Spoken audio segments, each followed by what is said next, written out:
everybody. Appreciate everybody being with us today.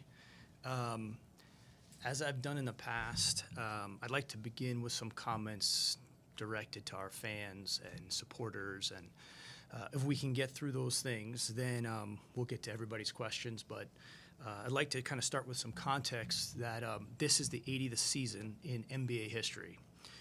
When you pause to think about that span of time, what's remarkable is how each era has built on the last to carry the game forward. Generations of great players, visionary owners, visionary commissioners, innovative managers, innovative coaches, and landmark rule changes that include the 24-second shot clock, the widening of the lane twice, and the three-point line being introduced in 1979. Today, every game is streamed all over the world. The WNBA is thriving. Our league in Africa is growing. And we're talking about creating a new league in Europe. We've got data that tracks the movement of every single player across every single game, every single night. We have instant replay, and we have an instant replay center that could be the greatest advancement in game flow since the introduction of the 24-second shot clock in 1954. But over those 80 years, with all those changes and innovations, one thing has been the fundamental through line for the game itself, and that is the soul of the game. Basketball is humanizing, improvisational, collaborative, continuous, and it's very, very simple in how it's presented to our fans. So I'd encourage all of our fans in Oklahoma to look at the earliest years of the league, the people who helped build and shape the game, and you'll find surprising consistency. You'll find greatness of teams, players, and you'll even find that the challenges that the league has faced are very similar and repeat itself over time. And when you step back to see just how far the game has come, and although our time in the NBA is pretty brief, it gives you an appreciation for just how fortunate we are in Oklahoma City to be a part of the league and the NBA at large. So here in Oklahoma, inside those 80 chapters of NBA history, we're embarking on our 18th. It's been well documented that last season was a special year in our very, very brief organizational history, but the process of becoming a great team did not end last season. Every team in the league has something in front of them that is their passage to the next stage of their growth and development. And the next step in front of us, in order to become a great team again, is the discipline and humility to turn the page. Effectively turning the page allows us the necessary renewal to treat this coming season with the respect it deserves. To maximize this coming season, we have to voluntarily divorce ourselves from the success of last season, or it will hold us back. So as we turn the page, we're not trying to repeat an outcome. We are trying to repeat a process of improvement that will position us well to improve and play our best basketball at the end of the season. Turning the page and separating ourselves from our success last year is absolutely the most competitive thing we can do as a team and organization to optimize the coming year and the opportunities that it presents. People handle the year after winning the championship differently. The challenges are well documented, and the odds are clear that they're severely stacked against the team that won. The primary reason for that is simple. It's very, very, very hard to win. One time. It requires a combination of positioning, execution, and you need randomness to fall in your favor. With that in mind, we're not looking to imitate ourselves or get tied down to what has worked in the past. That's really never been the way we've approached anything. It won't be how we approach this season. We've used every season as an opportunity to open ourselves to new challenges, new possibilities, and if we are to stack another successful NBA season next to last year, it won't be with the same exact formula. Simply put, we as a basketball team have to get better. We have to improve. In that sense, we're all beginners again, coming into the season with an open mind, staring at a blank canvas. In order to get better, we have to remain flexible. We have to be open to where our improvement comes from, and we can't walk into the season predetermining anything at all. We can't become fragile or rigid because of the way we go about the season. Now, all of this probably seems boring and mundane, but the fundamentals of sustaining anything don't light up social media, and they don't make for great podcasts. And although there's a whole new set of challenges, we have 17 years of a way of working and that the program's been built on. Many of those ways are repetitive and unremarkable in their appearance. But we also believe these are the things that have positioned us for success now and in the future. So a focus on progress, improvement, discovery of the team by being open to new ideas, that's just stacking days. Staying emotionally regulated with a deep, deep respect for our competitors and especially how great the Western Conference is, possessing a 0-0 mindset. We have to build our lineup versatility through the year, but understanding that the team is going to take different shapes and form because we're still the 6th youngest team in the NBA. And we just have to continue to position ourselves to have a very deep and flexible team whose rate of learning far exceeds their years of experience. We've got a lot to learn about the team when you think about it. Chet and Hart have only played about 20 games together. Chet himself played 32 games last year. A.J. Mitchell, 36 games. Topic hasn't played a game for the Thunder yet. When you think also through the playoff rotation last year, of all the players that played in every playoff game, those players played a collective 11 games last year at the same time. So a big part of our success in Oklahoma City has been our tolerance for the messiness and even the regression of pursuing progress and growth. This tolerance has kept us uncommon in forging and finding new ways and more flexible ways to win. So there's a ton to be excited about. With that said, we also have to be honest with ourselves that we are as susceptible as any team to the human nature that follows any degree of high-level success. All these things are just our passage to try to maximize our team to be at our best by season's end. Since the earliest days of our repositioning, we've talked about having an offensive play style that could be scaled and built upon. And every year that Mark's been the coach, we've gotten better incrementally. We took steps last year in obviously offensive rating. Our expected numbers were up. Our turnovers were down. But I don't think we're at a place yet where other teams are sitting around feeling like they can't stop us. So we're going to make strides there with incremental improvements, hopefully. Potentially, hopefully, getting the free throw line a little bit more, maybe some offensive rebounding. But there's opportunity for us to continue to take those steps. I think the other thing with that is when we're playing rhythmically, when we're playing in sync and on time, everybody in the building offensively feels better. The fans feel the energy from the team. And when we get to that level consistently, it's really fun to watch. Now, no team can live in that, but you have to do everything you can to try to touch it as much as possible. I think all of us know that all across every NBA practice facility, the league is filled with talent. All right, but we also know that it takes a lot more than just the talent to be able to find ways to win in various conditions. One day, the group post-game interviews are going to run their course, and that's going to be okay. Because what's made our team so strong the last several years is the shared experience of the distance traveled by the players, both good and bad. That's built belief and trust. And that trust has been tested at times, but it's always made us better. It's allowed people to rely on the complementary nature of their teammates. Our complementary players allow us to be a complete team. In sports, complementary leads to complete. To the credit of our most talented players, they've shared space and created space for everyone around them. We'll need to continue to cultivate that environment if we're to improve, and that's the charge for us this season. Ultimately, our best players are going to be judged on winning and their ability to elevate their teams beyond the sum of their parts.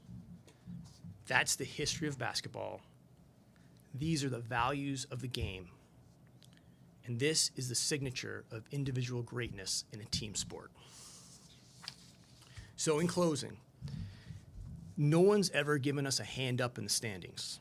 There are no built-in advantages, geographical climate, coastal economic bases, or in-state tax laws to our benefit. Whatever we want, we've had to make happen. In this case, making it happen means having the discipline and the humility to turn the page and push ourselves forward. This approach fits us best because in Oklahoma, we are builders. We're not guardians. We're not guarding or defending the past. That's over and it's ours. We are pursuing our future and whatever comes next. So we have the opportunity to be a really, really good team again. But it's not going to happen by imitating ourselves or trying to recreate a specific outcome.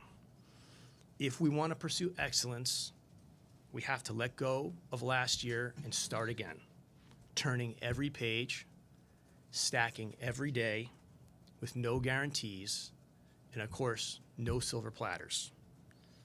Just our state motto to remind us who we are, what we stand on, and what we're about. So, Chapter 18 is yet to be written. Last season, we talked about nothing being expected, but anything being possible, and that's how we feel again this year. So I really appreciate being able to speak directly to the fans in that manner. It's really an important opportunity for us as an organization to be able to convey in that way. From here, I'll answer any questions you guys have, and we'll stay here as long as you want. Seen any differences or changes in the offseason as far as it goes, attacking the season, trying to win a championship versus attacking the season, trying to defend a championship? I think it kind of plays into exactly what I was talking about. We've never come into the season with specific outcome.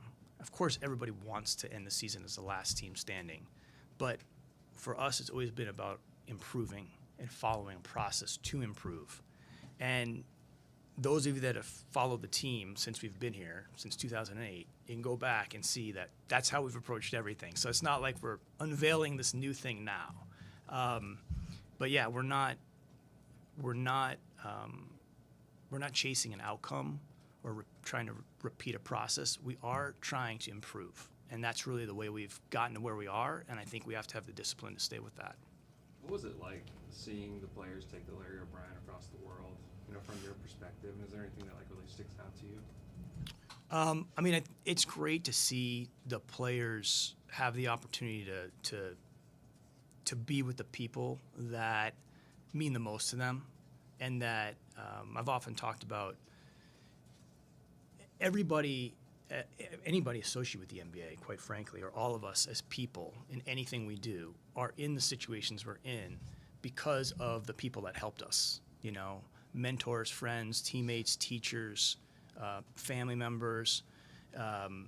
So the ability to share that back with people, I think, is really humanizing, and I think it's great. I felt like Isaiah Joe was in the Philippines I thought he moved there. And then I saw him the other night for the first time, and he told me he was there for 2 days, and I didn't believe him. But yeah, all that stuff's great. But the harsh reality of it is when you're going to those places, people are congratulating you personally. But each one of the people that have the trophy at that time realize that it's really not because of them. It's because of the collective whole. And that takes, as I said before, a level of discipline and humility to come to terms with that prior to the start of this year. That's not to say last year wasn't a tremendous thing. But we have to put that in its proper place. We'll always have it. But if we're serious competitors, we have to turn the page towards we need to get better. And that's the main focus for us. How many Larry Browns do you have? Because we see different ones, different spots. We have one that has traveled a great distance, you know. I mean, it's a great job for a young person to be able to take that everywhere, but I don't think I definitely couldn't hold up with all that. So yeah, no, it's one piece of metal. What was that like from a personal standpoint? You know, all the years when you reflect on just how long it took to get, you know, to the mountaintop, and then Yeah. for your first off season, what was that like? Well, for me personally, I think I've always said this. That hasn't been like the end all thing. Like, obviously I want to win like anybody else. I know our organization wants to win like anybody else, but I've done this long enough to realize so much of it is random, and there's things that happen that you have to overcome, you have to go through. And as I said before, putting yourself in position year in and year out to have an opportunity, to me, is I think that's the hardest thing to do, because you have to bounce back from things. You have to work through things. And I like to think that, you know, every team that wins, it's a result of a lot of work or process that goes into that, and the outcome is a result of those things. Sometimes you can have great process, we don't have a good outcome. We happen to have that, which is great, and I'm extremely happy for our players, like I said earlier, because I think they prioritize the right things. But now we have a whole new challenge in front of us, right? The challenge isn't to necessarily deny ourselves of that moment, but if we're serious about being an elite team, we have to improve, and that's a big part of that. Sam, you had a chance in the offseason to extend Shea, Jalen, and Chet.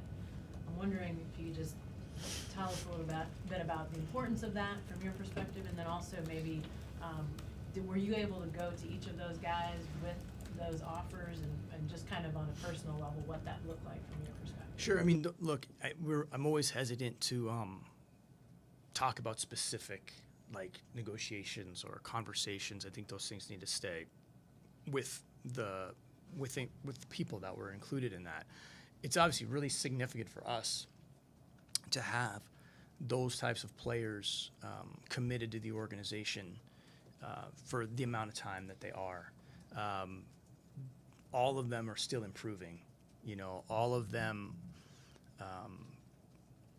have demonstrated their ability to impact winning both sides of the ball.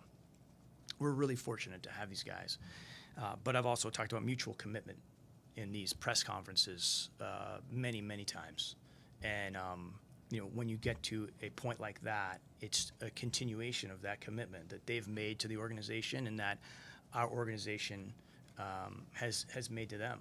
And, you know, we're looking forward to continuing to explore the potential of those players, you know, as a group going forward. Do you feel like, you talk about the commitment between organization and them, do you feel like the three of them are in a way committed to each other?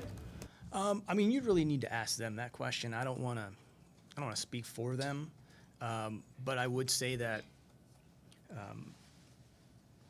when you have these shared experiences from the distance traveled through good and bad, it only helps relationships. You know, at the end of the day, a team is like a living, breathing organism, right? That's built on relationships.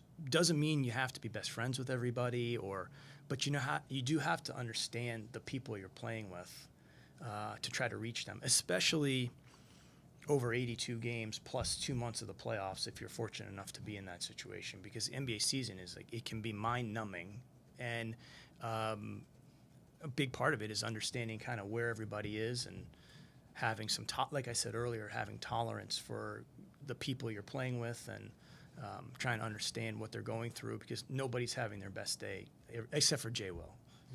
He's the only one that's having his best day every day. But other than that, you know, everyone's going through something. So Mark and the players have talked about kind of the process of exploration, the openness that they've had, and I wonder from your perspective what it's like to see the players take ownership in that. You know, it's not always guaranteed that kind of players will embrace that level of openness and exploration, but it seems like your guys really enjoy that process through a long season. yeah, I mean, look, I think for us, the bedrock of so much of what we've tried to work with has been through things we've talked about in these press conferences or in this building when we were losing a lot of games. So philosophically, things haven't really changed, right? I think that helps renew your outlook each and every year, right? Because it gives you something else to continue to chase, to try to figure out. So it's not something that's like reactionary to a circumstance, you know? And they've done well by that, but we're not taking for granted that that's people aren't computers. That's why I said before, we're as susceptible as anybody else is to things that get in the way. Like, I don't think there's any reason to like shield ourselves from that. To act as if we wouldn't be or couldn't be would be extremely arrogant. And I think, like, do I hope that we don't run into that? Do I think we will? I don't think so, but it's a team. And these are people. So that's why I think a big part of our charge here is the discipline and the humility to focus forward and recognize that we have to get better. Like, that's a big aspect for our team. And I think we can get better. But, like, that's not optional. Like, we have to voluntarily opt in to trying to be the best team we can be, not getting away from kind of the things you talked about, the bedrocks of the program. Related to that, a lot of your opening statement had to do with basically fending off complacency. Is that something you're going to hammer into the team? Is that something they find out on their own? Just are you curious to see how that plays out? I wouldn't say that we're trying to fend off complacency. I think what we're trying to do is chase improvement, right? And so certainly complacency is present in every NBA season, right? Play 82 games. There's ebbs and flows to the season. Every team's going through that. The rain clouds are circling, 3 or 4 teams at all times, and then they move on to another set of teams. So you're going to find that. Now, for us, when we have our ebb, or when we're going to have our regression, which we see as a form of like improvement or the pain of improvement, right, is to go through some of that and fight and course correct that. There will be, as we know, especially with where we are as a team, like pretty like reckless overreactions and hypotheticals, and trade machines will be fired up, and like that's just the world we live in, but it's a natural state of 82 games that you go through. And we went through that different times last year. It actually, if you can have the confidence, and I think we've called it calm persistence, to work yourself out of some of those things, that's another big step as a team that we can make. But you're going to have to confront some of those things in order to overcome them.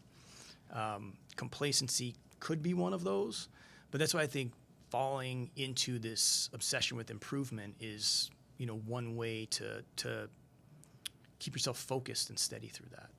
During the finals, Adam Silver joked that David Stern's job sometimes was just flying back and forth from Boston to LA, basically. We've seen, a ton of repeat champions in NBA history, but 7 new champions in the last 7 years. Aside from it just being hard to do, what are some of the other things in place that the league has done that makes this difficult now? I don't think it's necessarily the league has done anything. And if you break that down, I might be wrong about this, but I think the last 6 haven't made it out of the second round. So it just goes to show that it's really, really hard to win. I don't want to make it seem like it's simple, because it's certainly not. I mean, there's a lot of context that goes into that. But the reality is that what's really hard to do is just win one time, because it requires so many different things to fall into place. then outside of that, the history of the league, as I was saying at the very beginning, which I think is really important, is each era kind of leads to the next era.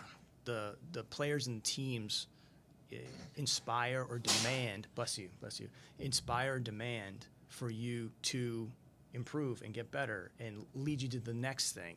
And it could be that, like, that's where we are with this era. I mean, it doesn't mean it will necessarily stay that way, but we're not going to have the answers to those questions until we can look back historically, But I really feel strongly that the thing that makes it really hard is that it's very hard on its face when you think about how hard it was for us to win last year. But it was also hard the year before that, year before that, and it's going to be like that going forward because the league is so tough. Therefore, for us, it's not repeating a outcome, but it's repeating a process by which we can improve and get better through the season. And I think if you fall into that and get obsessed with that, it will give you your best opportunity to take advantage of the situation if it's presented to you. Silver, last one on that. Silver has talked about, though, like wanting more parity in the league, and maybe the new CBA is pointed toward that. Like, are there some inherent challenges that go beyond just it being hard to repeat? Sure, but I think also the new CBA hasn't been around for all of those changes either. So, and I would say I think the new CBA is by far the most consistent with what we've said as a league we value, which is if the team is well managed, has a chance to be profitable, and to compete for the title. And these rules are certainly more geared towards that. But we're still so early in the system that I'd hesitate to say that we know how it's behaving or how teams are reacting. I do think, at least, anecdotally, and I'm not a huge believer in anecdotal evidence, but people really like the product on the floor because it's so dynamic and the teams are evenly matched. I said this in the open when I was talking about the history. The thing that really carries the game, is the product on the floor. And the way in which it's presented in the NBA is so unique because it's easy for people to understand. Our players are so human because there's no equipment, you know what I mean? You're so close to everybody. You can hear them. You can see their facial reactions. Even the bench is easy to see. So I think it's a great game for that reason. But the game itself is the thing that drives our industry and our business. And all these other things that I mentioned about Europe, or it's happening because of the generations of people that have pushed the game forward. We'll see what this era is, but we won't know until we look back on it years down the line. One of your most significant processes this season will be working a player with Topic's talent into an already established team. Yeah. What did you think of his performance in Summer League, and then how do you see, based on that, him fitting into, like I said, something that's really established already? Sure. I mean, I think, Cliff, you're making a great point. I would bring it back to, we come into every year with we're looking at it as a blank canvas. And if we didn't, we wouldn't have discovered or figured out a lot of different ways to win, whether it was Chet at the 5, right? Then, if we were just tied to how we did things, we wouldn't have gone and gotten Hart, or we played Kenrich at the 5. We've, 1 year we played 3 point guards at the same time with, CP, Dennis, and Shea. We played 2 bigs with Cantor and Adams. That type of discovery, and I could go down a laundry list of these attempts, and not all of them were fruitful. But I think for us, we don't come in and say, well, this is established. We're saying, how can this get better? And there might be some regression, or there might be things that don't look perfect or as clean as they did last year. But that's all in an effort to see if we can improve the team from where it is, because we're definitely, if we're going to have another really good year and position ourselves to play our best basketball at the end of the year, it's not going to be by gripping so tightly to what's worked prior. In fact, that would probably be the first step in making sure that we stunt ourselves. So we have to come in thinking that way, and we always have. So with respect to Topic, we just have to see where he is, how the team performs, where the combinations are, and give that some time, and not overreact if things are not smooth immediately with any players, in specifically, because the team is, like I said, the sixth youngest team in the league still. So there's going to be a ton of growth within the team during the year, let alone what's been done in the offseason. There's some guys I'm sure that are to come back and look significantly different. But we have to be really patient with that. And I think that approach, keep coming back to this concept of renewal. Like, I really think that approach helps renew you each year, so you don't feel like you're bound to the way things have always been done. I also think it creates a lot of competition, which is healthy, and that's how you build a deep, flexible team with a lot of lineup versatility. But it doesn't happen unless you're intentionally welcoming that. Sam, I'm curious, in the time that you have been able to reflect maybe over these last couple of months, are there any moments specifically from this past season that stick with you or stand out in your mind? Yeah, I mean, I think the big thing is, there's too many to list, right? But I'll give you one example. When you're when you're outside of Oklahoma, people congratulate you, on the season. When you're inside of Oklahoma, people thank you. And I think that's a really unique experience, because people are able to speak directly to who they were with, when they first had a season ticket, the emotions of different things, favorite players from the past, favorite player. So it really is I talk about mutual commitment between our organization, ownership, and our players. But, here there's also this other kind of interesting relationship with the community in which people feel a part of that. And I think that makes it special. So when I'm saying to you, we have to turn the page, that's competitively. That's not telling other people they shouldn't enjoy it, or they should enjoy that. But ultra competitors, anyone that's competed without guarantees, will tell you that you need to separate yourself from that to give yourself the best opportunity to improve and get better. And so that's where our head is. That's where we have to be, because we have so much respect for the other teams in the NBA, and especially the Western Conference, because it's dominated the NBA for a quarter century.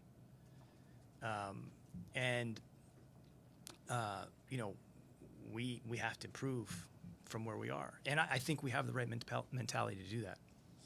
Sean Marks mentioned how he studied the Thunder and how he gave you guys a lot of credit for the patience you've had from building a team. Is there a certain level of pride knowing that you guys did things you guys' way and teams are now chasing that standard? No, I have so much respect for Sean. I'm just glad it was a big accomplishment for me in San Antonio. I was in charge of training camp, getting the people in for training camp, and Sean Marks was deciding between the Clippers and the Spurs, and I worked on that for weeks. Luckily for us, he ended up coming to camp and became a great locker room presence, and built a beautiful relationship with Ginobili and Tim Duncan, and has catapulted himself into an unbelievable executive from that point in time. So I really appreciate him, and he's a good friend. But I don't think any teams are looking specifically at one team. the NBA is not a chess game, it's a poker game, right? Chess, you set everything up, everyone has the same pieces, and you start from there. That's not the NBA. It's poker. Everyone's got a different hand that they've been dealt, right? They have strengths, they have limitations in that hand. You're also on a continuum. So you're picking up, we don't get to just clean the, hit reset and start from scratch. It would be a lot easier, to be honest with you, if people could reset and with no liabilities, but in this case, everybody's starting from a different position and what they've inherited, where the team is located, what tools they have at their disposal. Obviously, finances play a huge role, even still in the new agreement. So I don't think you're going to be able to just mimic one team or the other. Ultimately, like imitation, like their Nets aren't trying to be the Thunder. They're in Brooklyn, and they should be playing to that massive advantage that they have. For us, we're in Oklahoma City, and we have a lot of benefits from being here, and we really lean into those benefits. What some people might see as limitations, like we see those as potential strengths. It's very flattering, but I doubt it's like just us. I'm sure there's a lot of other people he's looking at, as we did, when we were retooling the team. Yeah, From nearly the with top to the bottom. With J-Dub surgery, how much did that hinder any development in the offseason, and is there any plan to ease him back in, or is he ready to go? So, he'll be able to speak more directly to that on Monday, but he's done everything he can possibly do to this point. I actually think you were talking about like hindering his development. I actually think in some ways, like it may have expedited his development in some other areas, So again, like just how we look at things, if you look at the fact that he wasn't able to do everything he normally do, it wasn't like he's not sitting on his couch staring at his wrists. He's working his tail off. Once we get through camp, we'll see where we are. As with anything, it will be a collaborative decision as to when he returns. Ultimately, he has to feel comfortable with when that is. But he's had a great offseason considering the limitation, and hopefully, there'll be some benefits from that. But we're going to be, very mindful of putting him in the best position to be successful when he returns. From the top to near the bottom of the roster, these guys are racking up endorsement deals, increased work in the community, global recognition. You talked about Isaiah in the Philippines. How intentional, I guess, is the organization in like developing that aspect of their career alongside their game? For us, I'd say like we want to put those guys in position to have great careers on and off the floor, but I wouldn't limit it just to their outside opportunities. I'd say the biggest thing is we want to prepare them so that they have the opportunity to transition once they're done playing and feel comfortable about the world they're walking into at that point too. So, we talked to them a little bit about that, but most of the guys are, as they should be, focused on where they are, where their feet are right now.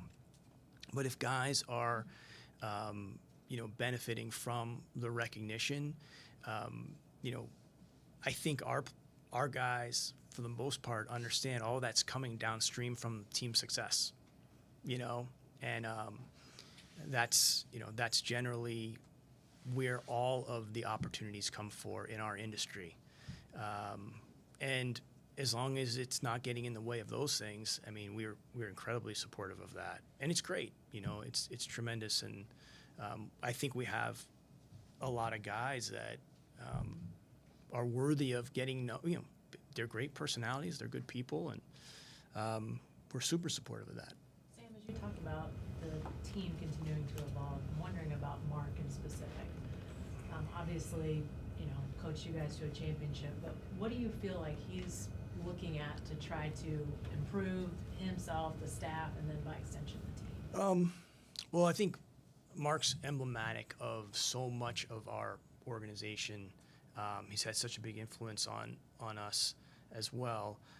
He's a continuous learner, and he spends a lot of time, thinking about ways in which we can get better and ways he can get better. You could speak to him more specifically in that, but like I said before, so much of the things that we were able to accomplish last year, the foundation for those things were laid in 2021, and we've been able to scale on top of that. We talked very clearly at the time, when he was hired, about why he was hired, how we felt he would help us create the kind of play style that could be scaled upon, and would continue to adopt the mentality of discovery. And he's done an excellent job with that. Anytime you're getting to participate in postseason, you're getting better, because you're being faced with such elite competition. And I draw that back to our team as well. I mentioned a few players that we did not have a whole lot of access to last year, but our entire team will come back more well-rounded because of those 2 months. Every shoot-around, every practice, every game, win or loss, every road trip, that is part of our development, and with a young team, it brought us to that point where, last year, this year, we can't walk in assuming that all the things that were, going well last year are just going to be there. We kind of have to restart ourselves. But that experience both for Mark and the team was extremely valuable. But we're so young as a team that we can't just I just don't think you can optimize a team in growth. I think you have to remain really open with that team, as opposed to starting to try to optimize every square inch of it, and let it kind of take shape. And it might be much different than, this is something I've learned, it might be a lot different than when you may have envisioned, but the real sign of experience is like letting go of your initial vision, and not wanting to, don't try to control that. Let it go where it's supposed to go. The roots of what it is you've laid, as long as there's integrity to those, from that point you kind of have to just let it happen and keep shaping it, but it doesn't have to go exactly the way that you initially planned it to go. When you hired Mark, obviously there's a million decisions that he made during the playoffs last year, but obviously the change. Literally a million. If you really thought about it. Exactly. Like what pants to wear, what shoes to wear, which those add up, That's it. So I knew that was the toughest thing. that's it. That could tip it over the edge, But obviously probably the highest profile one is the change in the starting lineup in the finals. Yeah. Did you have a sense, and you'd known him obviously at the time you promoted him to head coach, did you have a sense that he had that type of ability to just say, you know what, we need to try this, even in the most high pressure situation that he would probably ever find himself in? Yeah, it goes back to what I was saying in the open, which is builders versus guardians, right? Succeeding versus surviving. And I think personality-wise, he's thinking about improving and what can make us better, not thinking about how things could go poorly. You have to balance both of those, but you can't shy away from opportunities to improve. You want to make sure you're positioned, for instance, in that situation, if we didn't get the outcome we were looking for, or there were adjustments made by the other team, it wasn't like you couldn't go back to what you had. You know what I'm saying? So you're positioned well. The change in circumstance doesn't dictate your decisions. And so I think he sees that clearly, which is a huge strength of his, and he's willing to walk through those doors. The challenge, as I've said earlier today, is maintaining that mindset once you've had some level of success. And I think, and I'm not talking about the fact that we happened to be fortunate enough to win the title last year, but once you find a formula, human nature is to fall back on that. And I think ultra competitors their default is to improve and challenge their own standards versus we know this works. What happens if we go away from it? I go back to the Holmgren decision with bringing Hart on board. I mean, we had a heck of a year, every reason in the world to be like, don't touch that. But we want to be every year coming in, figuring out how the team can improve and get better and not just get tied down to what has worked because the league is too good. I think the league has become much more improvisational than it has been maybe when I first started, whereas a little bit more system-oriented, which really highlights the talents of the players differently, in my opinion, and why different players are more valued today than they might have been in the past. And that's going to change 10 years from now. We're going to see a different set of players, that are valued differently than maybe the ones that are valued skill-wise today. And that's why I get lost with this whole conversation about comparing the different eras. It's like, for that era, you can only work with where the game has gotten to at that point. If we took Oscar Robertson and he started individually training when he was 12 with a personal trainer, think how good that guy would be. Like if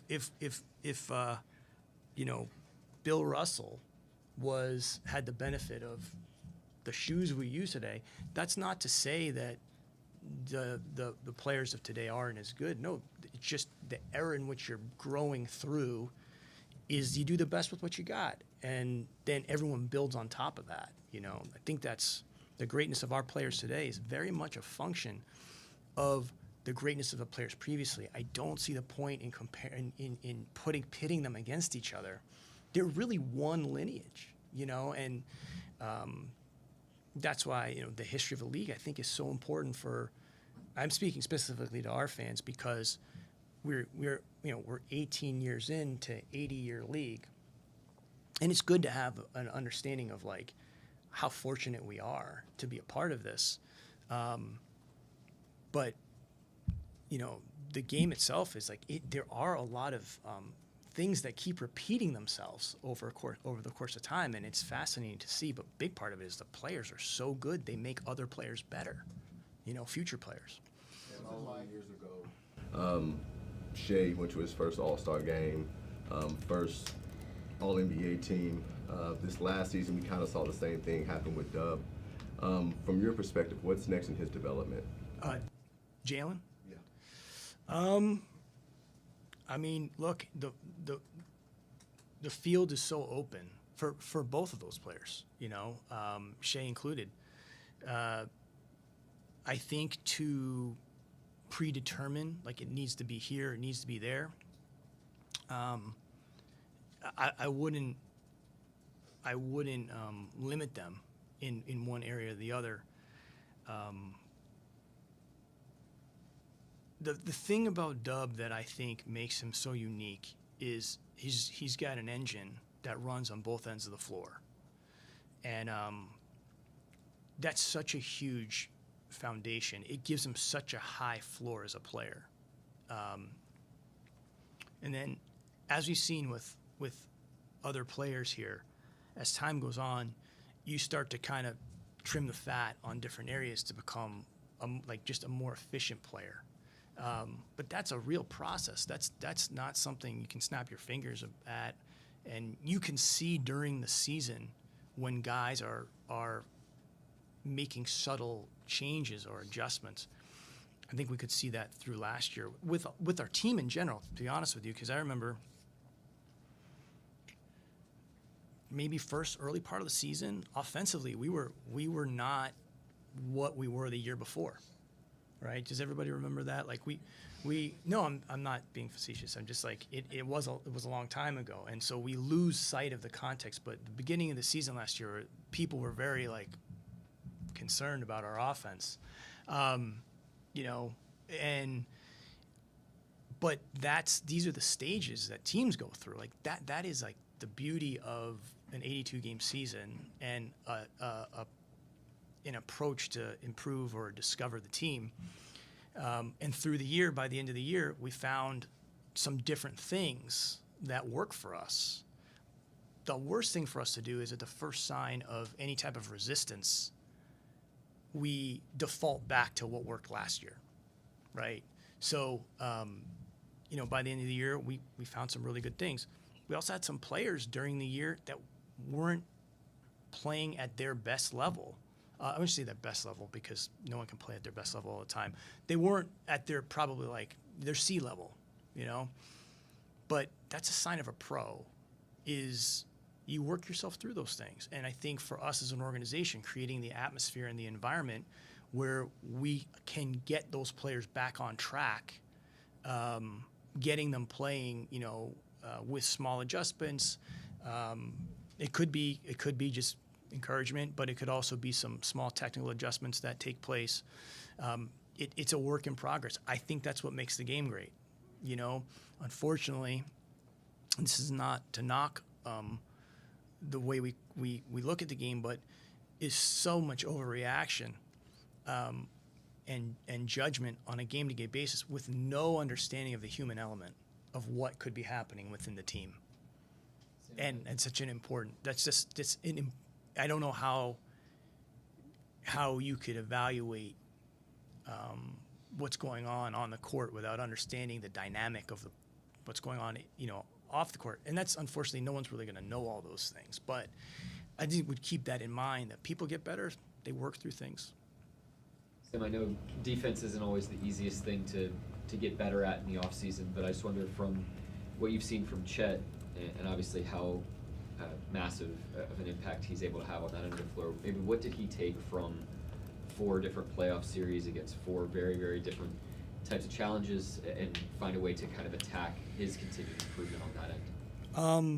Well, I think one of the things to take into consideration is, and I don't know how many games he played prior to the postseason, but to be able to perform at that level of competition, because by the time we got to the Indiana series,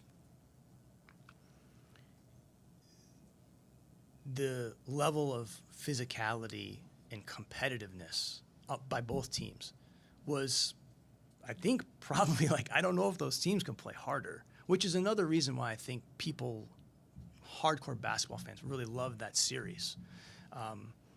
Because it was really about the game and the play on the floor, and it wasn't about any theatrics or anything outside of the arena of the competition, which is really what makes the product what it is and makes it sustainable.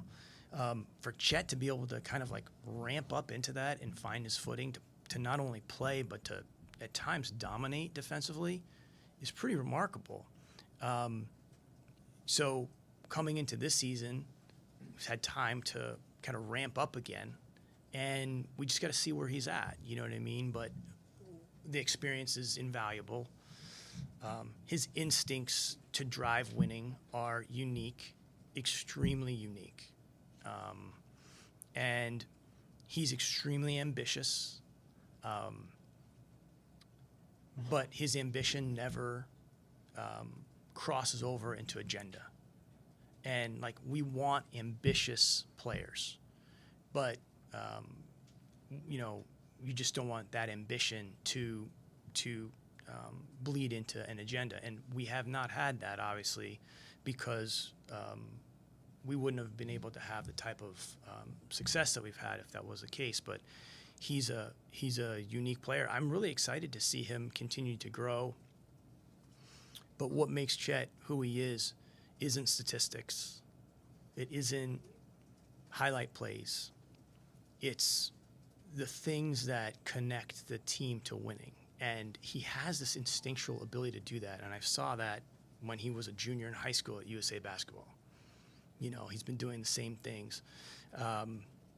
So we're very fortunate that we have him, and I think he'll only be, you know, better. But I think he'll be a different player, because a young player like that is always changing.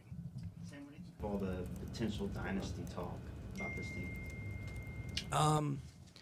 I think you guys probably know what I'm going to say about this, so I'm like, yeah, I think every team that's probably won in the last 6-7 years, the same things are said about them at that time. I don't know this for a fact, but I bet we could go back and dig up some articles or some tweets or some things that are all talking about every one of these teams is on the verge of X. It's just what we do as a society right now. I'm not blaming anybody, it's just where we're at. But I find it a little confusing because in one sense, people are talking about that, we're on the verge of a dynasty. And then other people are saying we won't be able to keep the team together because of the rules. So I don't know, they're so dissonant that you can't take either one of them seriously. It's similar to when we had, with our draft picks. We had too many draft picks. Too many. We had to get rid of them, like dump them overboard. And immediately. Or we had to consolidate all of them and trade for a star, which of course we wouldn't know if we had who else we had on our team if we had done that. And if people think that the team is going to struggle to stay together now, imagine if we had taken all our draft picks together and traded them for a star. That would be a real double whammy, right? Then you also talk about the draft picks, and people are saying, well, but the draft picks are going to be the thing that's going to help them avoid the second apron issues, right? So I don't know what to think. You know, I know I don't know the answer to any of those things. I definitely don't think talking about the dynasties or things like that. We have so many things we have to get better at. The West is so tough. We just have a good training camp. We have a good training camp, and we have to be able to separate ourselves and show discipline, maturity, and humility to put our best foot forward and respect this season, because we don't take anything with us from last year at all. We have to kind of go back to zero and have the humility to do the same mundane things again. It sounds trite, but I think it's our best way forward. With that last part, We'll go Myron first. I mean, the fact that now you're the defending champs, every time you go to the building, it's their big game. Everybody's loading up, Houston gets shooting, Denver gets depth, and just dealing with the fact that being that moniker on your chest, defending champions, you're gonna be faced with that for 41 days on the road before you at home. What do I think about that? Yeah. How do you players deal with that? What do you think? I mean, well, insofar as the team's getting better, that's what happens in the league. Everybody's striving to get better. I mean, as I said earlier, the Western Conference I think 23 out of 25 seasons has dominated the Eastern Conference. And the caliber of the teams in the playoffs that the Western Conference is seeing in the second round, third round, they're just significantly different. They're like a series ahead relative to the level of competition on the West versus the East recently.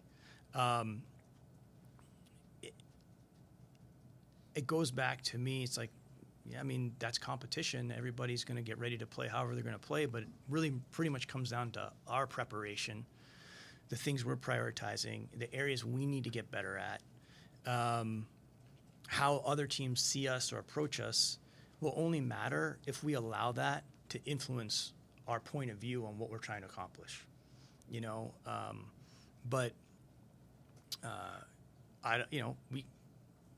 I have a lot of confidence that the guys understand how we've found success in the past. I also think, Myron, one of the best things that's happened for our team, given how young it is that we play in the West, because I think it's accelerated our development. especially in those early years, the 24 win years or whatever that was. We were only, really unsuccessful team for 2 seasons. But those 2 seasons, we had to get better because we played in the West. We were playing against great competition and accelerated us. We weren't playing against teams that there weren't many teams that that young or that level. So I think in a lot of ways that the conference competition has made us better, and I think it will do the same thing even now that we're a contending team. I think it makes us better. We have to welcome that, not see it as any type of threat. I think it's more a great opportunity. We get to play against these great teams, and we're certainly not thinking that we're ahead of them or better than them. We have to play the season. We'll have to find that out. Hopefully, we will be. It's part of evolving. I guess we talk about evolving. That's just part of why you talk about that evolving. I just think we've kind of taken that approach every year. You know what I mean? And I know, I know it sounds like I'm repeating myself, but I really do feel very strongly that the outcome of last season, we're not reacting to that. Like, that's not changing our approach to this season, because we didn't walk into last season, trying to create an outcome. We're really, just like every other year, trying to stack, get better, learn about the team, put the team in positions to be successful, and to change that point of view simply because of the way the season went and become defensive, or, as I said before, building versus guarding, builders versus guardians. We're looking ahead, and so that's kind of always the way we've done it. I think it's the healthiest way for our team to do it. It's how we've done it, and we're not looking for a ton of outside motivation, because that's pretty hollow. You know what I mean? It's very shallow, and you can't go anywhere with that. I think it's better for us to just stick to the approach we've had for a really long time.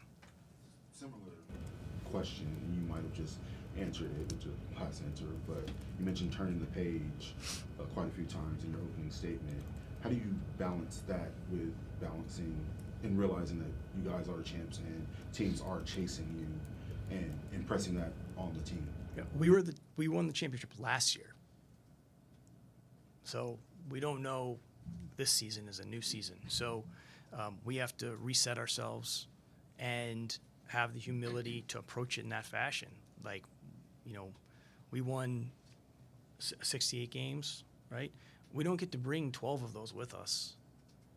We start at 0, and we have to start stacking, chasing improvement with confidence. Team should be confident. They've gathered a lot of experience. We have a lot of continuity. Those things matter. But it goes back to what we said the beginning of last year. Like, people talk about expectations all the time. The problem with that is the word expect, as if something's given to you or it's going to fall into place. If we asked people last year what their expectations were at the beginning of the year, and then once Chet took that injury, people would completely change their expectations, right? Because what they expected didn't take place. So we've always reframed that as possibilities. We have a ton of possibilities, and we should be confident that a lot of them are good, but it's not going to be handed to us, and it's certainly not going to happen easily because the stats support that relative to teams that have won the previous championship. I don't have answers as to why that's the case, but I do believe we understand the way in which we've worked to get improvement, and that's really the only thing we can put our heart into. Sam, I don't recall over the years of watching the NBA a championship team be so connected with its G League team. Mm-hmm. I wonder, obviously your coach came from your G League team. You got Lou. You got many players who built themselves up through the G League. Probably don't win it without that affiliation. Right. How critical has that been, and how critical do you see that being going forward? Well, that relationship has been extremely strong. We were one of the early entrance into the G League. I think one of the first 4 teams, maybe. I might be wrong about that. And it's that the blue has taken on a lot of different evolutions in our time here.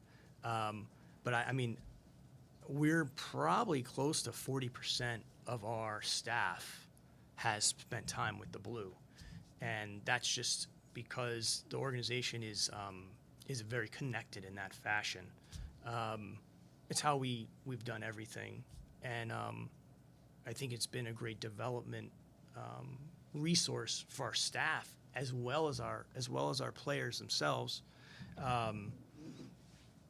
Mark, starting with like Nate Tibbetts did a great job for us, and then Darko, obviously he's coaching in Toronto now. Obviously Mark had a great run there. Grant Gibbs is now a great assistant coach for us. Cam Woods, and now Daniel Dixon. So all these people have been huge contributors to that program, and it will continue to be important for us.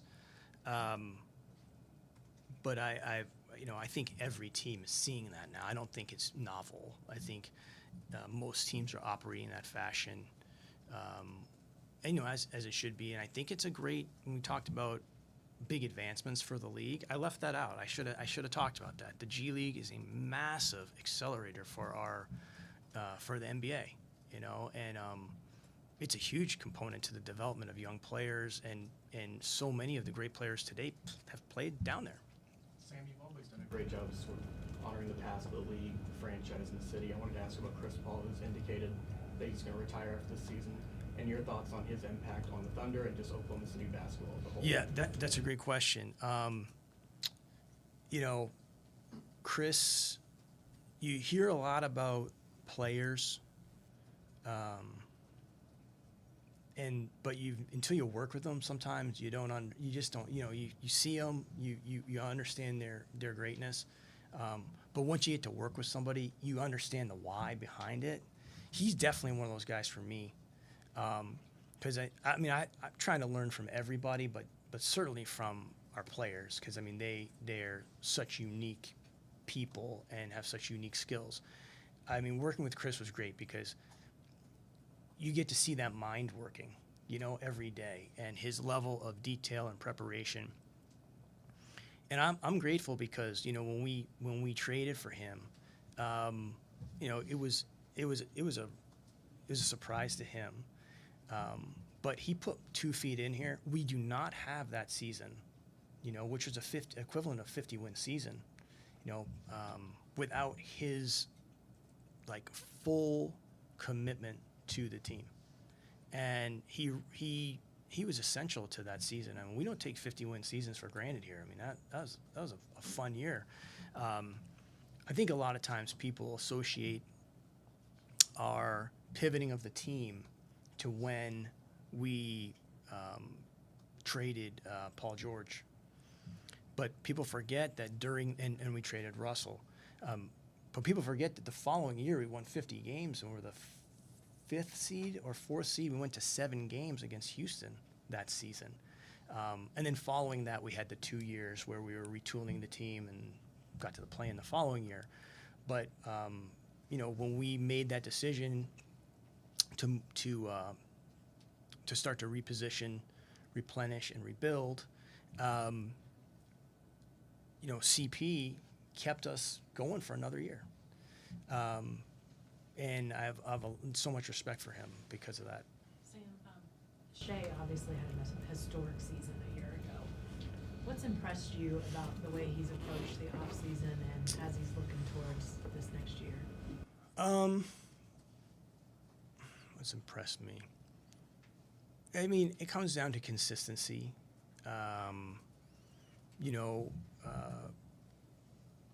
His humility to look at himself as a player, honestly, and figure out where it is that he can improve. I've said this before. I think the elite players are secure players, and the security of a great player is for them to not just see everybody else's limitations or faults or how they're failing to support them, they're able to see themselves clearly, and as a result of that, they can get better. And they're generally never keeping score on their teammates. And that's, I think, one of the reasons why not only has he emerged as a great player, but he has emerged as a great leader.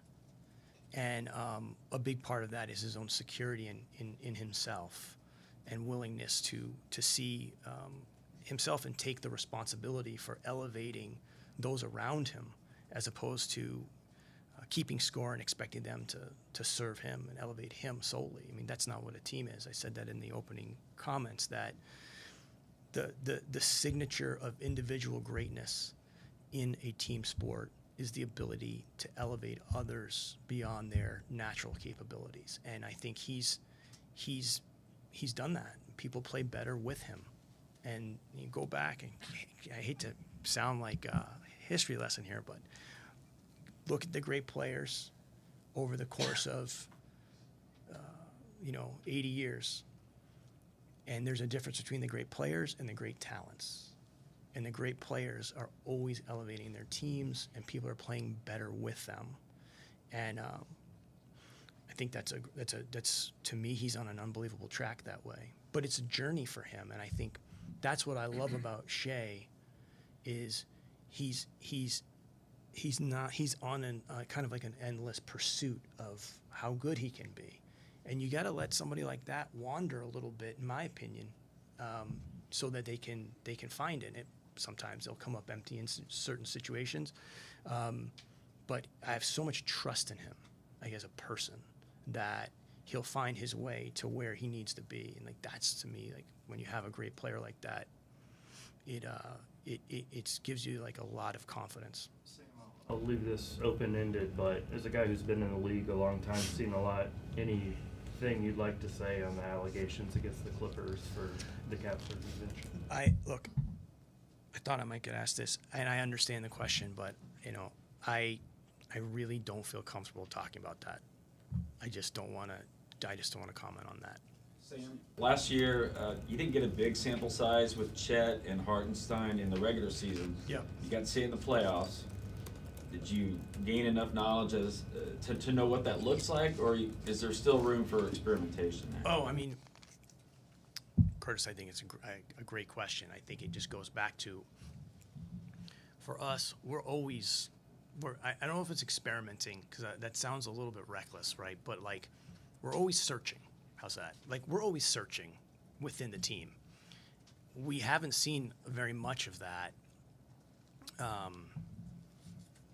in the regular season. Can't remember the number of the games, but it's like 30, maybe less than 30 games. I said it earlier. And then when we've seen it, it's been against the same opponent every night, right? So they're playing you a certain way. So you might even say that we count that as like one opponent, right? One game, because they're playing you a certain way. Make adjustments and things of that nature, but we need to see more of that. Now, I'm sure on Monday you'll ask Mark about the starting lineup, because that's an annual daily question for the coach. And I am not sure what he'll say, because we don't talk about who he's starting, who he's not starting, primarily because everything's so fluid with us, and that's how we've found different combinations. We've created more flexible ways to win. I think we've tried to create deeper team that way. And I don't know what we'll do, but I'd imagine we'll continue to look at a lot of different things. That lineup's been pretty good for us. But the continuity of that needs time, especially because Chet's taking on a new job on the floor there, But I mean, I think it's been promising, but it's still relatively undiscovered. Sam, you talked earlier about the extensions with Chet and Tatum and Shea. What goes into planning or managing how expensive this roster can end up being? Yeah, couple things on this. If you look at the way to look at this, I think initially relative to those three players you talked about is the aggregate percentage of the cap that they're assuming. So this season, it'll be in the bottom 10, right, in the league in terms of if you took three players from each team and you see the percentage of the cap. Next season, roughly, we'll be up in the top 10, but we're not going to be anywhere near the top 5. You know what I mean? So teams pay 3 players pretty regularly, but the most highly compensated players on each team are not necessarily making the same amount of money. So just start there. We're not in some realm where committing dollars to those 3 guys is taking you outside any type of norm. You're still you're going to end up toward the high end, but you're not in some type of outlier territory. I think you used the right word, expensive. I think the issue for us coming is, not people talk about the CBA and the second apron. It's become so ingrained in our NBA vocabulary so quickly, but there's nothing relative to the second apron that would prohibit us from keeping anyone on our team. The rules themselves are not prohibitive to our ability to maintain the team. The challenge is obviously for every team that has sufficient collection of talent is the finances that come with that. Now, as I said, I think last year, we don't get into, and we've had 3 years, if you count the play-in year, I would say where we are a good team, and 2 years we're a contending team, we have not been a taxpayer. We're positioned this year to be a non-taxpayer. So assuming we're a contending team this year, that would be 3 years as a non-taxpayer, as a contender. People talk all the time about the fact that these, the windows are shorter, and they're saying there's 3 years with each team, more or less, right? Because of the new rules. We've just had 3, or we're in 2, and we're going on 3. We don't know how this year's going to go, what Chapter 18 will be, but we certainly can say with confidence that we are a contending team, but we have a lot of work to do. From there, things will get more expensive because of those changes in those 3 guys' contracts.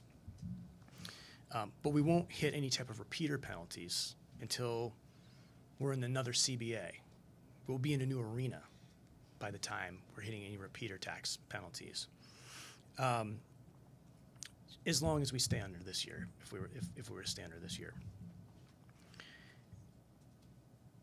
Simultaneously, we are at a point where there will be some significant financial benefits for our team going forward as a result of things happening kind of outside of the team itself. So you have a brand new television contract that was just signed, which is a remarkable achievement and sign of the strength of the product that benefits all teams. You have a new arena opening, which will be a significant driver in revenue for our organization. You have potential expansion down the line, both in Europe and potentially domestically. Obviously, that's a decision that Adam and the Board of Governors are reviewing presently. And so we're positioned well to have a significant influx of capital, going forward during a period of time where for sure our team's going to get more expensive. And it's rare that you have a team like ours bring back every player, more or less, right? So over the course of time, whether or not you have aprons, taxes, or what have you, teams change. We have a very unique situation because everybody's back to a team that, had tremendous success. But going forward, that's just natural that there'll be some changes. Part of it is players. Players have options. So when they become free agents, they have choices. We might want to keep specific players. They may have better opportunities other places. So all that to say, we understand what's coming, but it would be really fruitless for us to predict what's going to happen because we'd be missing the most important information, which is this season. What happens this season, what happens next season. But our ownership group is fiercely committed to supporting the team, as we talked about, the mutual commitment component to a small market franchise. I think this is extremely important that everyone's mutually committed and everybody understands this is coming. We knew 5 years ago when we repositioned and replenished the team that if we ever were to get back to the postseason or exceed past, being just an average playoff team, we would need the resources to support that. We saw that during the first mountain. So this isn't our first, our first look at this. So there's been ample time for us to plan for this, and then we have the benefits of some outside resources that should aid us, but we're still going to have to be strategic and make smart decisions when we have all the information. Sam, you've had uncanny roster stability in the last 3 or 4 years. And this year, as you mentioned, the apex, everybody's back. Yeah. Are there any downsides to that? I mean, let us lose 4 or 5 games, and you guys will come up with them. I mean, let's be honest.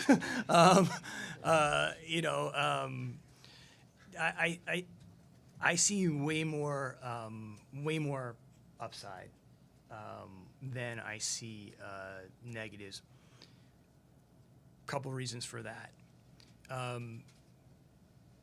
Basketball is a game, that is played instinctively, and when it's at its best, it's played improvisationally. Like I said earlier, in order to play improvisationally, the other people with you have to be able to anticipate what it is that you're about to do, right? Or react effectively to those choices, because that's the best. I mean, it's like the book, The Art of War, right? I mean, everything boils back down to surprise and that type of thing when you're in competition. So continuity allows for people to, play better together and anticipate things.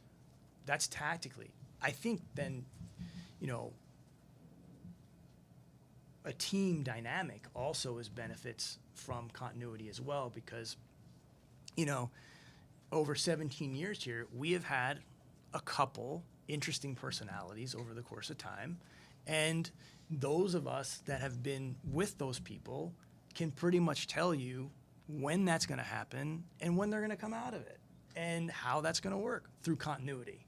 But if you were to just be introduced to that for the first time, you might be like, what in the world's going on here? But that's part of continuity as well, is the guys understand each other. They know how to play off of each other. They know how to pick each other up. One big challenge for us, like I said in the open, every team has a passage. They have something that they've got to focus on and get through. That's just the next thing up for them to improve as a team. That's every team in the league. You could go, the team that finished with the worst record in the league, they have something that's the next thing up for them to grow as a team. For us, one of those things will be if we hit a lull during the year, the ability to play through that, get the car back on the tracks, the train back on the tracks, through nothing more than persistence, like being able to understand where the issues are, plow through that. I really think the Warriors are an incredible example of this. I mean, they're one of the most successful franchises in the last 10 years, probably. But they play through lulls at different times, and they're remarkable. I have so much respect for them. And they find a way to get themselves through tough patches and out to optimal levels. And, that will be a passage for us when we get to that, when we have to work through those things. I think continuity will help that. And then also, I understood the value of continuity from watching Ginobili's Argentinian national teams over the years, because those guys played together from when they were like 10 years old. And you want to talk about a team that we all know as humans when we're watching basketball. Every one of us can say this. When a team is playing together and in sync and the ball has energy, everybody feels better. It makes you feel good when you see that, when the ball pings around and you know where it's going to end up and you know the guy's going to make the shot because he's in such rhythm, and the team is so connected. People, our fans particularly, I think they get joy out of that. And that's a beautiful thing. I think continuity helps breed that. You can build that through the year for sure. You know what I mean? But for us, I think the benefit is we know we can access that at different times. Can't live there, but continuity helps you access it maybe a little bit easier. And as we go forward with some of the questions that Rylan was asking, that's going to be a challenge for us. But I don't think you'll see, huge turnovers. Huge turnover. There'll probably be some changes, but that's natural for every team, and sometimes you do need that. I would agree with that. But coming off the year we had and the ability to keep everybody without going above our tax threshold, I mean, a big part of that is guys want to be here, and our ability to get some of these things done. And that, never underestimate that. That's the mutual aspect of this entire project for us. You talked about a connection with the city and the state and all that kind of stuff.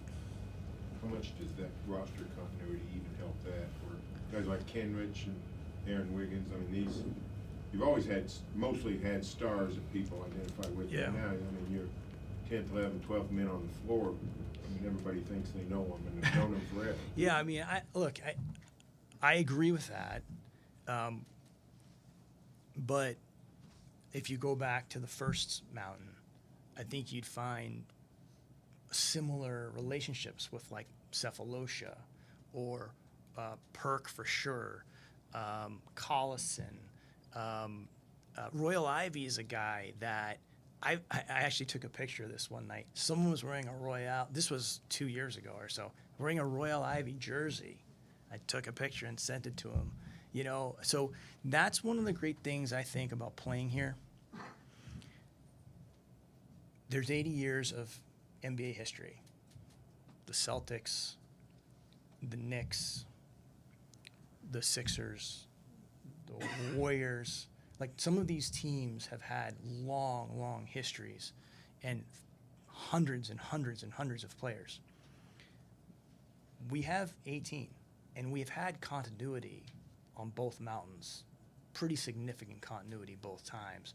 So there hasn't been necessarily a turnstile of personnel through here. There has been a lot of players, but I do think the ability to be one of the first through the door as a player in a community like this, you can have a significant impact. I think Hartenstein's a great example of this. I mean, did another court dedication yesterday. No matter, he could play here for 10 more years. People are going to remember him as a great player, but also a huge community ambassador for somebody that was new to the city. So you have these impacts in this type of market with a very, very young organization. Even though I know we're almost 20 years, but if you stack that up, we're pretty new. And this region obviously has had the Mavericks. And believe it or not, I'm ashamed to say this, but I didn't realize even in 1984, Kansas City had a team, with notable players. So, but this is new for this community, and I think the guys have a chance to leave a legacy here, irrespective of if they're somebody that's going to have, all-star teams and all NBA appearances to their resume. What are your thoughts on the new national TV partners? Well, I mean, the first thing, it's really good for us for the reasons we talked about earlier relative to the input that, the financial input that it gives to our team. I also think, one thing I'd say is, I know Adam was quoted the other day, I should say probably misquoted the other day, about his comment about it being a highlight league. I know him. I've been in a lot of meetings with him at this point, and that's not how he's thinking. You know what I mean? Maybe he's taken out of context or something, but I know that's not his chart. That's not what he's thinking. I do think with ABC,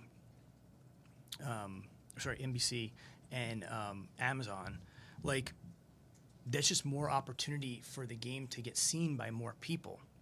and that's only good for the health of the league.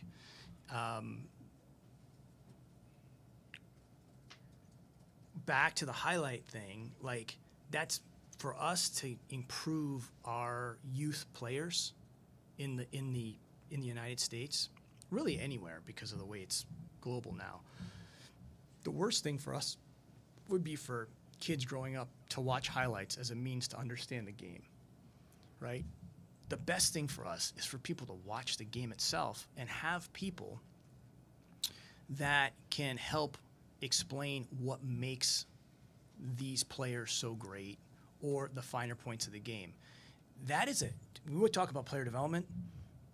The way we present our game to our fans is a huge aspect to the future of player development, because we can't grow a generation of young players that don't see the connecting parts of what makes a really good player or a really good team. And having the right people to be able to explain that, I think, is a huge opportunity.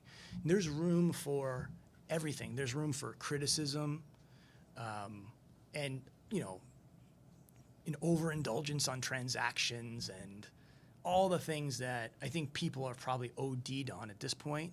But there's still a place for that.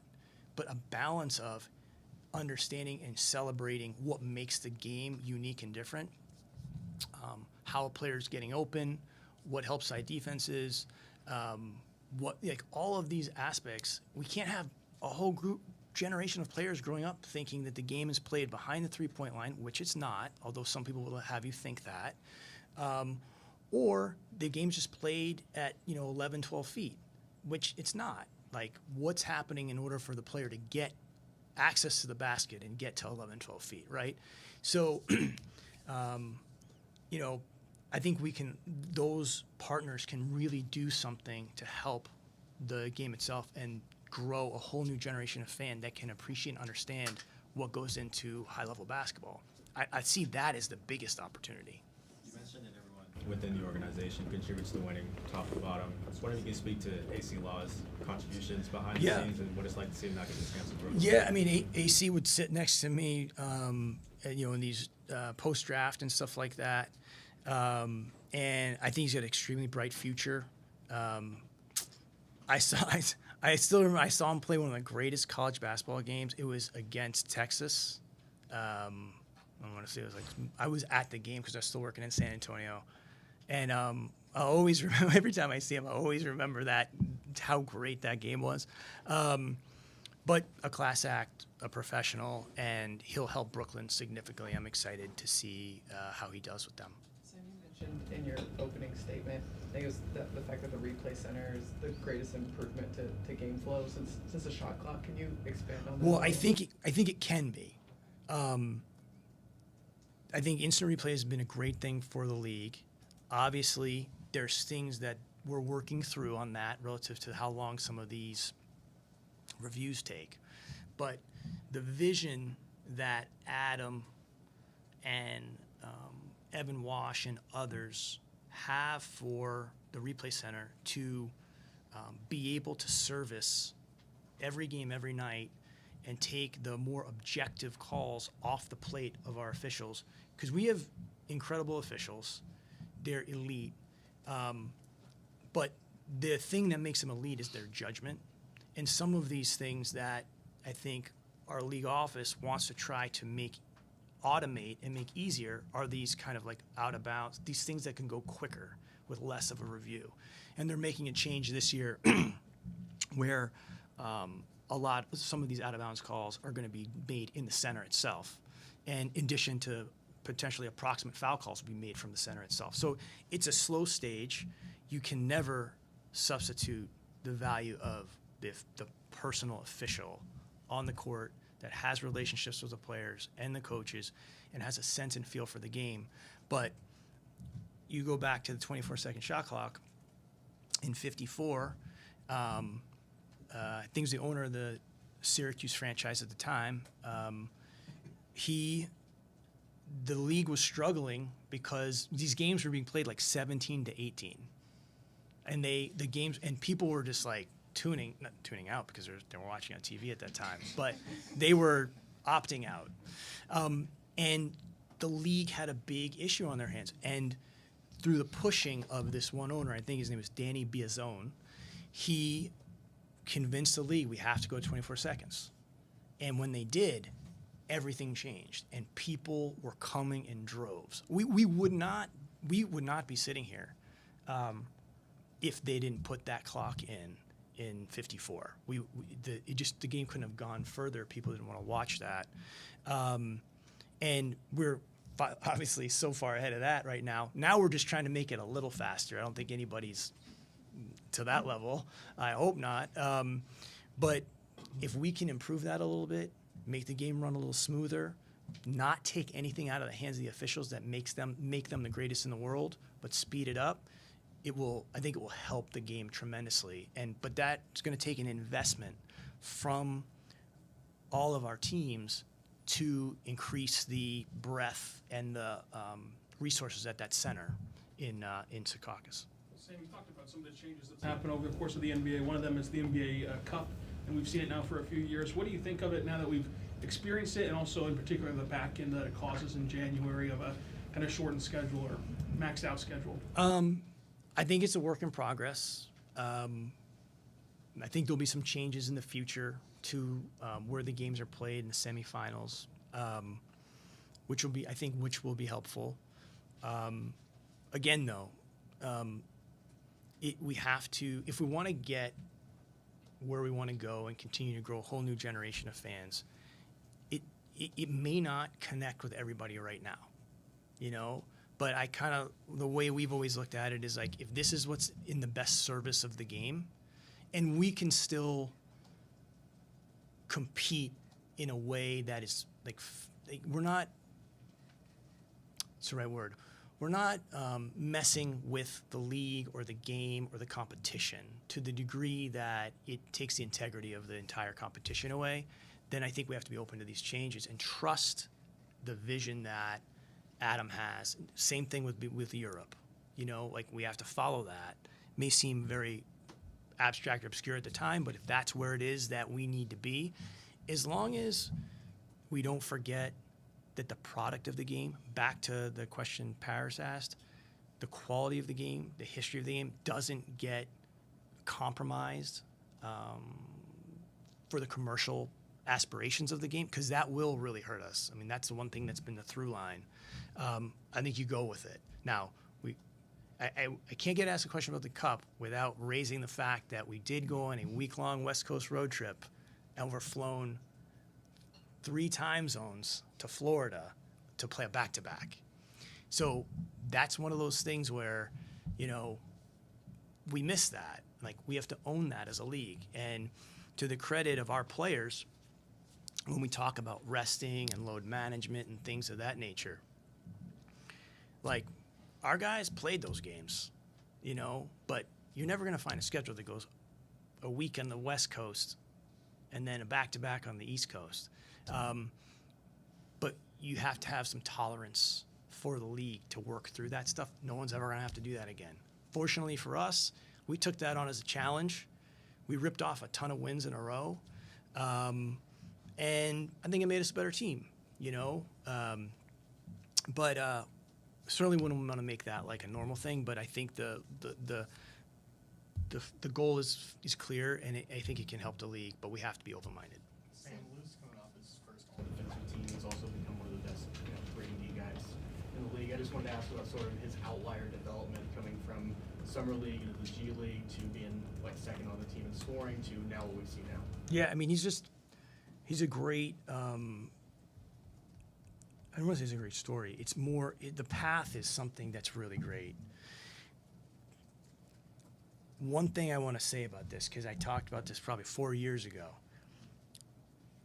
when we were getting our teeth kicked in and losing like a lot of those games for those 2 seasons, Lou was making what we were calling catalyst plays, right? Like, we might be down by 15 points in the second half, and we'd be outmatched at times, just purely based on the age of the team and where we were. But he'd be diving on the floor, harassing somebody up the court, And we talked about how whenever it is, and we had no idea when, but eventually we were going to be able to win some games. It was going to be that kind of approach that sustained us or got us to the point where we could be a respectable team and ultimately a competitive team. And that to me is what stands out about Lou, is the things we've seen from him in the biggest stages. He was doing those things when there wasn't a ton of incentive to do it. And that's, to me, why he's a huge component to the heartbeat of the team, because he's done those things irrespective of the conditions in which he was playing, you know, and I have a lot of respect for that. I also think, I have a huge respect for the fact that in order for us to become an elite team, I talked about this in the Open as well, you have to create space for others. And I think Lou's willingness to pull back in certain areas has made him more efficient and has allowed the team to be more potent. And that takes such humility, and you also have to be a colossal competitor to do that. And so I'm really proud of him, because he's shown so much growth as a player, but he has understood and he's placed the winning first. And I just can't say enough good things about that. Sam, another rookie, Thomas Solver, got injured and then he cannot play a whole season. Can you tell us your thought on that? And also, is there anything you had to kind of reconsider in terms of the team construction? Well, first, obviously, super disappointed for Thomas. You know, because he spent the whole summer getting himself back and was playing great. You know, was playing 5-on-5, was, you know, anxiously waiting for the rest of the team to show up, you know, and so is really tough situation. But he's got the right mindset. He's got great energy, natural energy, and buoyancy, you know, which we're bringing back the majority of the team, but there are some new personalities and things of that nature, and he's got a great energy to him just as a person, and that's going to really help him through this. He also has the benefit of a couple players that have been in this situation before, right? Chet and Nikola. So he's going to get something out of this year, 100%, and I think it will position him well going into next season, but certainly disappointing, especially because he had gotten himself to the point where he was playing well. The next part about the roster construction, you know, sometimes I don't think we talk enough about Brandon Carlson, and you know, he was pretty integral to our team last season. You know, he played in some big games. He stepped up in some really big games. Again, in terms of elevating people, I thought if you watched the lineups he was in, some of our lead handlers showed a lot of trust in him, and he delivered. And I think he's got a bright future. So having him with the group is great. Jay Will, has only gotten better every year he's been here. We play Kenrich at the 5, and obviously we have Chet and Hart. So, I think we'll be good, but we also don't have a ton of flexibility to go out and do something. But we don't feel the need to do that right now. Sam, you mentioned the new arena tangentially a minute ago. I don't know how much involvement you had in the planning, but it sounds like you're pleased with the situation. Just what are your early impressions of what you've seen and heard about this? Yeah, I mean, I've been very fortunate to be at the very core of that process, and I've learned so much. It's been really, really interesting to me. I just think in general, I'm fascinated by building things. So this was a great thing for me. And then, there's governmental aspects to this that are way over my head, and but I'm learning, how all of these types of things work. I think the most important thing is the quality, and that's something that is really important for us. Is that people can open these buildings, but shortly thereafter things start to deteriorate, or you can see where things were shortcutted. And like, I just think the commitment that Mayor Holt and certainly our organizations, that we want to have something that's lasting, that serves the community. I think the park aspect of that is absolutely essential, because nature and our ability to continue to create natural resources and build a downtown that is not just concrete, but has all kinds of nature connecting these different aspects that are already existing. So major credit to the city planners and the people that through maps and other private investments with the Myriad Gardens and Scissortail, and we have such a unique opportunity to have some natural parks and beauty surrounding the arena, and the arena is amplified by its surroundings and should be something that people can access and use irrespective of if the Thunder are playing, or in season. And I think that's such a huge opportunity for us to help keep giving back to the city, giving back and trying to build it. And then someone's going to come after we finish our project, and they're going to build upon that. And that's how this particular community has gotten itself to the level that it has. So I'm really excited about it. We have a team of people that are working on that every day. But to see it from where it was to where it is now is fascinating, and it's a community asset. And we're going to try everything we can to make sure that it serves the community in more ways than just being a nod to the tradition of competition in Oklahoma. Speaking of downtown development, Russell's gotten involved, it sounds like, with the development of the soccer and what's going to happen over there.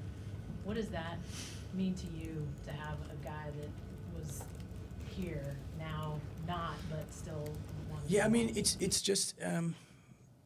it's just evolution. Myron used that word earlier, like the evolution of our franchise, the evolution of our organization. Sports in a small market like this transcends in a lot of ways. And I think the players have such great opportunity to have influence and impact because of the mindset of the city and its aspirations, the thought leaders in the city and their aspirations, but also because of the fact that we're only 18 years in. So it's a very fertile ground for our athletes to take on roles after they play, even if they're not calling this their home. And it just makes you feel like, Russell obviously had a good experience here and wants to be part of that. And I'm really, really happy about that, and I think it's smart for the people that are doing that to have him involved. But it will set him up well for other probably endeavors like this once he's, whenever he finishes playing. Sam, you've talked a lot about moving past last season. There's still the opening night. Yep. Banner, rings, all that comes with it, the opponent they gave you. Have you thought about what that's going to look like and feel like for you and the team and the city? Yeah, I mean, I want to be very clear, not saying that we shouldn't be proud of what accomplished or we can't look backward. It's strictly, if we want to capitalize on this season, we have to turn the page competitively, but not emotionally for our fans, right? They have that forever, but we need to do that to get better. I'm sure it will be a great evening. And we've seen these before, there's one of these every year. Extremely fortunate for us to be able to take part in that. And, I think everyone will be really excited. At the same time, if you're going to ask the people in this building, we have a hell of a team that we have to play against on that night. So all systems are going to be focused on continuing to go out and perform and execute, see where we are when we're playing against a great Western Conference team. And that will be kind of the launch point to see kind of how we can improve from there. So there'll be two sides of that. We're going to need our fans, like we have had them in the postseason last year, to carry as much of that enthusiasm and just being there, standing up, encouraging our players and responding to their effort and their, like I said before, their energy. That's going to be really important. And also, it's a huge factor in our ability to get stops at certain times or, find extra levels of resilience at different times. Our fans have been great. And if we can maintain that through some of the regular season, that would be tremendous. And I think our guys would be ecstatic about that. How'd the reading go this summer, Sam? I know they get this question. And I want to use this as an opportunity to clarify that I'm no librarian or Reader's Digest critic at all. And a lot of times I used to read and feel so committed to the book that even if I didn't like it, I would try to finish it. And I know some of you are like that out there. But let me tell you, there's a path out of that.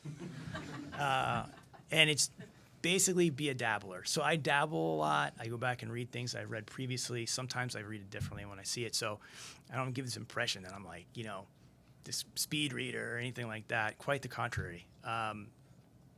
Anybody that knew me in high school would definitely know I was no speed reader. I wasn't much of a reader at all. But things I've read have been toying with. I reread The Science of Hitting by Ted Williams. Incredible book. Then I got made aware of Joan Didion, the author Joan Didion. I read the White Album, and I loved that book. I found myself laughing out loud at that book, just on the way she could write, and it was like so illustrative and at times cynical and hilarious. I could see like the greatness. I got it, and I'm not like a great historian of writing, but I could be like, wow, I get it. This person is really, and she's capturing that time frame. That's pretty special, and like you kind of understand. She makes you feel like you're there, and like I can feel that. A Sense of Where You Are. It's a book by John McPhee about Bill Bradley's one of Bill Bradley's seasons at Princeton. The title of that, I didn't understand the title of that book, but it's in an expression in which Bradley is describing his physical and emotional experience playing the game. And when I read that passage and it hit me, I didn't understand what the title meant until I read it. And it was just so, it really resonated with me because it's mostly about like spatial awareness and feeling within the basketball game of like where your body is, and really believe in a lot of that, so much of it's not technical, Then I read there's a book by an architect, a French architect called, I'm going to butcher the name, but I think it's Le Corbusier. So it's called Toward a New Architecture. I read a book on it was a biography of his, and then they kept referencing this book, and so I checked this book out. I really liked it. Fascinating architect, and in terms of his style and how it shaped that period of time, and so I got a lot out of that.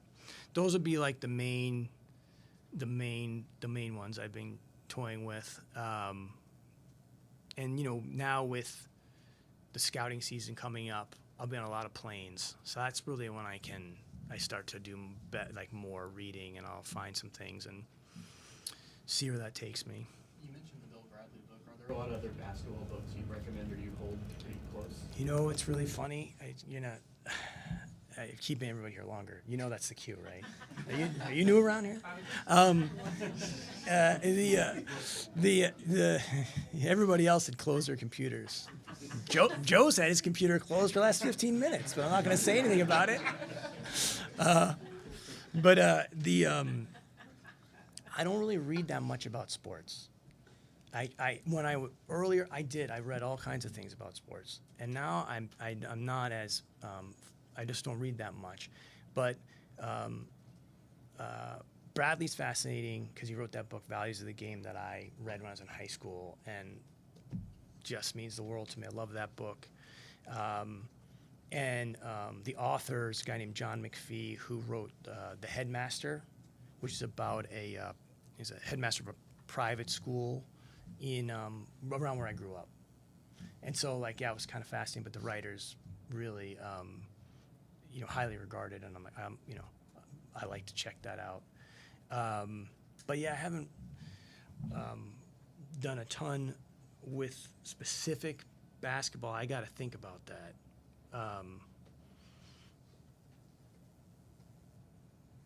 I got a book on the triple post offense. It's like at a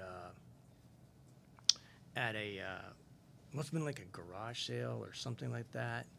Oh, you know what? I know where I got this book.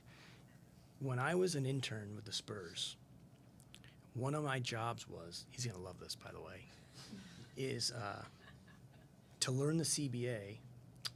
I would go to R.C. Buford's house, and he's cleaning his garage, and I would fire questions at him about the CBA.